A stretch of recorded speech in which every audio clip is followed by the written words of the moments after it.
Hello, everybody, and welcome to Empathy for Ramadan, a short series over the next few weeks where we're going to uncover what Ramadan is and how we understand it better and have empathy for all those celebrating one of the biggest religious festivals from all around the world. Today, I'm really excited to have Sukayna Kazmi with me, who is going to share a little bit about her experience of Ramadan, what it is, and what it means. So, Sukayna, welcome. Hi, how are you? I'm good. I'm so happy to be having this conversation with you. I want to kick off with you just telling our listeners, how would you explain what Ramadan is to someone who's never celebrated it before, perhaps never been around it? How would you explain what Ramadan is in a couple of sentences? Well, to sort of sum it up in a couple of sentences is quite a challenge, but I'll try my best. So to start off with, Ramadan is one of the months in the Islamic calendar, and it is one that it is the month where Muslims fast for 30 days. And it's quite well known. It is done all over the world. Muslims all over the world celebrate Ramadan. They fast and then they pray. It's a very spiritual month, but it's more than just fasting from morning to night. It's more of a spiritual awakening. So, Sakina, tell me, what does Ramadan mean to you? I know this is an incredibly important time in the year for all Muslims. Tell me a little bit about what it means for you. For me, Ramadan is like a spiritual awakening. It's a time for reflection, self improvement, heightened devotion, and worship. It's all about taking a step forward and actually understanding it for what it truly is there for, to look at it not just for abstaining oneself from food and drink, but more like um, spiritually abstaining ourselves from things that we shouldn't do on a daily basis. It's almost like training that we do during the month. Like, you know, how before you're about to enter this huge battle, people usually train, right? So what we do is that we train during Ramadan to strengthen ourselves from within, to come out strong enough to be able to fight these daily battles that we have on a like in a daily basis to not do wrong. So whatever God has said to not do, to be strong enough to not do that. And it's so beautiful how God has placed this month, and Rasulullah, the Prophet, peace be upon him, has spoken so much about Ramadan. He said that, "O people, indeed the month of Allah has approached you with blessings, mercy, and forgiveness in the eyes of Allah. It is the best of all months. Its days are the best of all days. Its nights are the best of all nights, and its hours are the best of all hours." So it's really a beautiful month full of blessings. It is the month where the doors of Allah's mercy and blessings are open. His door is always open, but it's emphasized a lot in this month. And it says that that Satan is locked up. So this is your chance to go back to God, to go back to the origin, and truly connect yourself and find yourself, really. So yeah, it's really it has a very deep meaning to me, because it's all about reforming myself as a human being. It's not just about me as a Muslim, but as a human being, and to reach unimaginable levels. That is so amazing to hear you talk about it. And tell me a little bit more about the spirituality. So, I've understood you're in training. I love that. In training for the year ahead. This is about strengthening your soul and, focusing on all the good things in the world. And that's one of the things I've spent 6 Ramadans. I've lived through and spent time in the Muslim world for 6 Ramadans. And that's one of the things that I learned, was that it's a time of great joy. It's a time of great celebration, because you are going through these transformations. You're focusing on many of the best bits of our humanity, generosity, caring for others. Tell me a little bit about that. Tell me a little bit about the spiritual journey in a way that perhaps non-Muslims can understand, Yeah. what you're learning, what you're talking about, what you're praying for. Yeah.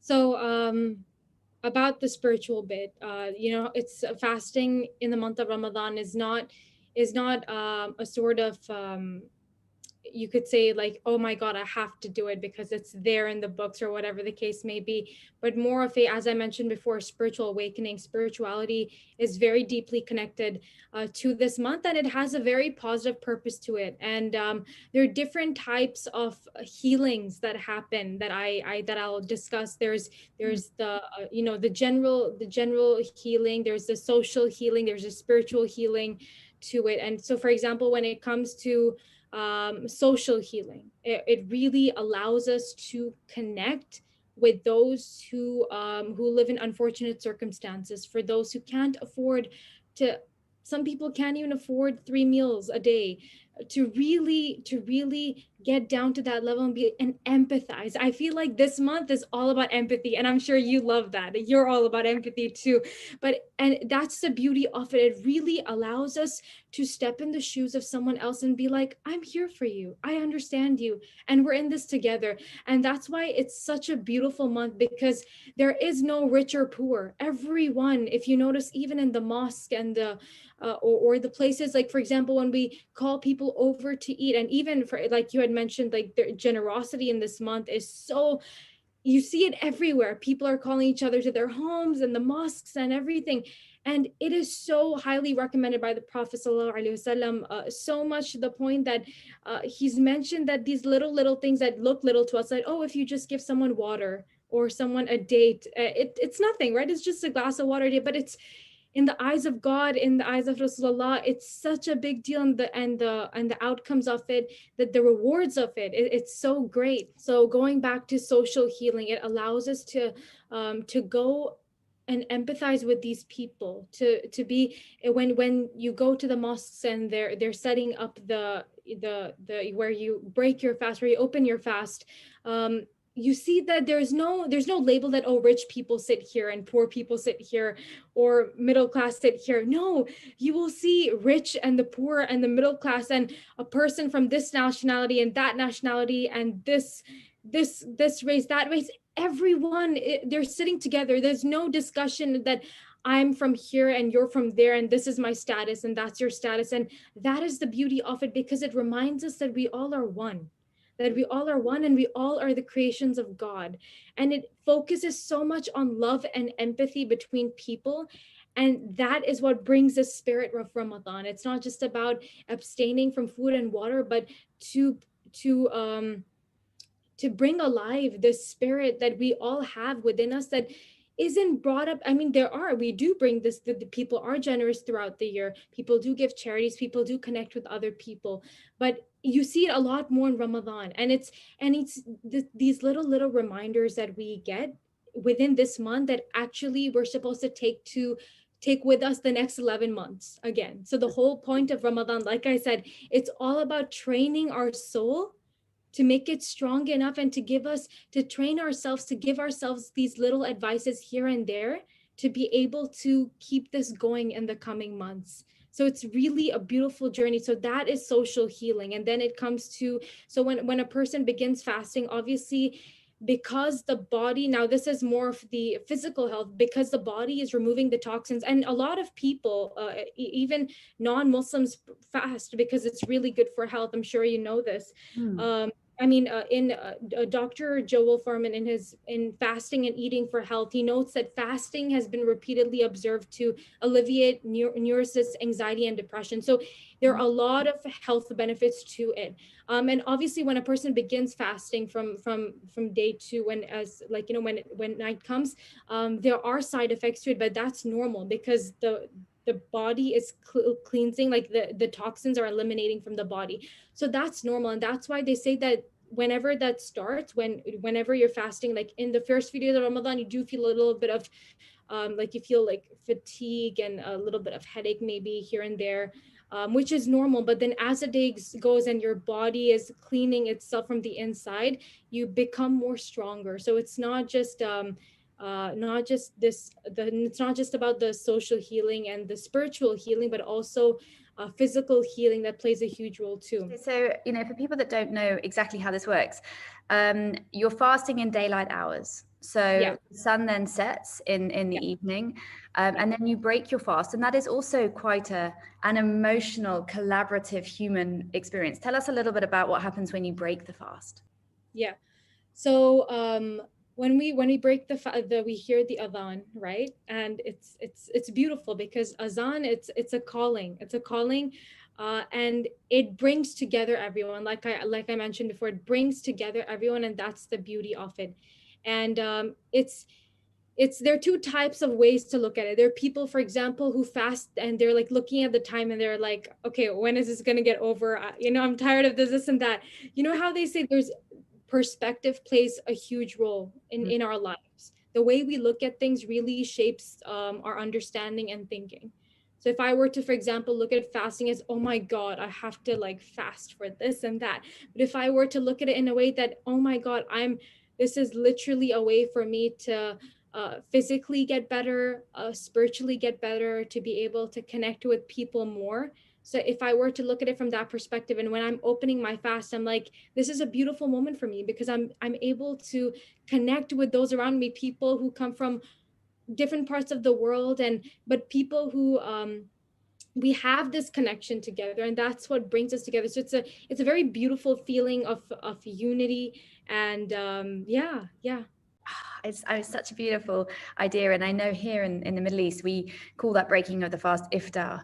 And there are many, especially outside of COVID times, there are many celebratory groups that come together for that iftar, for that meal, to share, to literally break bread, have dates together, and as you said, connect. So, the message I really am hearing from you, Sukayna, is that this is a month of empathy. You said that, not me. I didn't even ask you to say it. It's a month of empathy. It's a month of connectivity. It's a month of seeing each other for our shared humanity. Yeah. Yep, absolutely, absolutely. It's more than just abstaining from food, drink, and the things that aren't allowed to do throughout the day according to the certain laws, Islamic laws. But to go above and beyond that, and not just look at it from that aspect, but look at it from the way that we are actually, like I said, training ourselves spiritually and reforming our behaviors and attitudes towards not just ourselves but others around us. So it's really really deeper than just fasting and like not eating or drinking throughout the day. In fact, the prophet has said that lying, backbiting, and lustful glances, it destroys the spirit of fasting.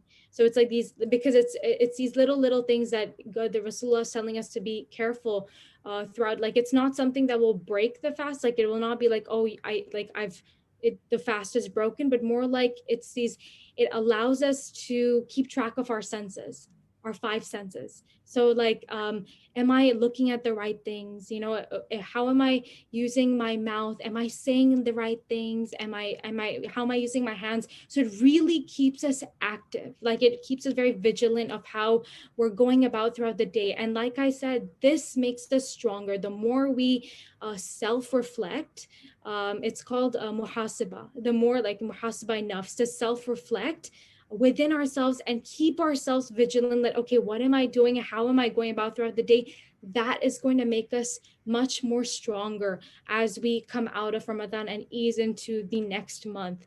So even Rasulullah sallallahu alaihi wasallam, the Prophet, peace be upon him, has emphasized that even things that, for example, don't break the fast, like for example, lying doesn't break the fast, or backbiting doesn't break the fast. It does destroy the spirit of fasting. So that spirituality that we're trying to maintain and grow, it does affect that. And that's why it's not just about reflection, but keeping check on ourselves that, okay, am I looking at the right things? Am I saying the right things? And the prophet, peace be upon him, was known. He was called Sadiq and Amin. Like he was known for, like he had these titles. He was known for his akhlaq. He was known for his manners, his good manners. The prophet was known for that. And us being the followers of the prophet, we should follow him as an example and follow his footsteps, to just show love to people, to show love and empathize and have good manners. And the prophet has stressed that so much throughout his life. So yeah, it's actually a lot more than just like I said before, like a lot more than just abstaining from From food food. and drink. And yeah. Yeah. Sukayna, thank you for coming on and talking to me today. I think just in this short time, you have given so much passion. I mean, I just love watching you. I could watch you all afternoon talking about, what this means to you and your family. We're a few weeks away. Last question, just before we end. I can tell you're looking forward to it. I can feel it through the screen. But is there anything that happens now between now and the beginning of Ramadan? Do you prepare? Just very quickly, last question. What's going to happen between now and the beginning? Well, I mean, everyone, you can already feel it in the air, the vibe. Everyone's getting ready for Ramadan. It's really exciting because my mom, she's like in the kitchen and she's getting ready. We make sure to buy a lot of stuff from before, obviously, like the food and everything. Because we do have, I mean, obviously with COVID, it's going to be a little different with calling people over, obviously, but just buying in everything and just preparing. When it comes to, obviously, we say davats, but it's like calling people over and them opening their fast here. And also this month, which is Sha'ban, the month before Ramadan. It's a month to they say basically that so there's Rajab, Sha'ban, and Ramadan. Rajab is the month that comes before Sha'ban. So they say Rajab is the month where we put the seeds in of spirituality, and then Sha'ban is the month where we water the seeds, and Ramadan is where we allow it to grow into for example, beautiful garden. And these are the months of really growing our spirituality. So it's not just like the general preparations for Ramadan that we're doing at home, or speaking to friends and family, or catching up with friends and family and having virtual. I feel like we'll have a lot of virtual meetings now, like I think that's going to be a new trend for Ramadan. But where it's more about especially in these months, like in the Rasulullah has talked about the importance of Rajab, Sha'ban, Ramadan, and how it grows into like your spirituality is growing with the months, like how I mentioned about the seeds growing into a beautiful tree. That's how Rasulullah, the Prophet, wants us to grow into beautiful flowers, gardens, to have gardens and flowers sprouting out of us. So really, it's really like these months are very, very important, because these are months of growing within. It's months of self-reflection, connecting with other people, connecting with the higher power, with God, and to really go out there, empathize, and spread love with people. And actually, before I know I've taken too much of your time, but I just wanted to share this quote from a book that I read. It's called Fasting: A Body, Mind, Spirit Healing. It's by Mansour Legai. And he talks about fasting in such a beautiful manner. He says, fasting, if made with the intention of closeness to God, ascends one from the kingdom of animals to the realm of angels. You therefore close your physical mouth to open your spiritual mouth. You fast your body to let your spirit feast with mysterious morsels. When you fast, you empty your stomach from the bread to fill it up with unique, glorious pearls. So I really, really love this quote that was mentioned in this book, and it really gives this whole other dimension of what fasting is about. And even in the Quran, Allah subhanahu wa ta'ala, God says in Surah Baqarah, verse 185, the month of Ramadan is that in which the Quran was revealed. It's the month of God, right? As a guidance for people, and as clear proofs of the guidance, and as means of separating the right from the wrong. So in a month where God has revealed his book, I mean, how great can that month be? The month of blessings, mercy, and forgiveness. And more than ever, the Prophet has said, even breathing in this month is tasbih. It's like singing the praise of God. Even sleeping is an act of worship. You can imagine.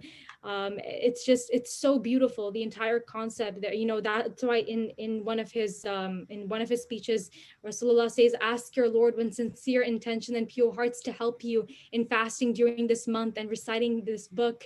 For the most unfortunate are the ones who are deprived of God's forgiveness in this month, because it is a month of forgiveness and love and mercy. So why not take this opportunity to grow and spread love? So yeah, that's pretty much You it. are a vision of passion, and I've just loved listening to you. So Kenya, thank you so much for coming on Thank this you. Empathy for Ramadan series and sharing I mean, for everyone watching, if you haven't celebrated this season before, you can just feel it coming out of this young woman's heart and soul already as you prepare. So Kenya, I wish you a very happy Ramadan Kareem for the month ahead. And I thank you so much for coming on and sharing so much wisdom with all of our listeners. So thank you very much. Thank you, Mimi. It was an absolute pleasure. Thank you.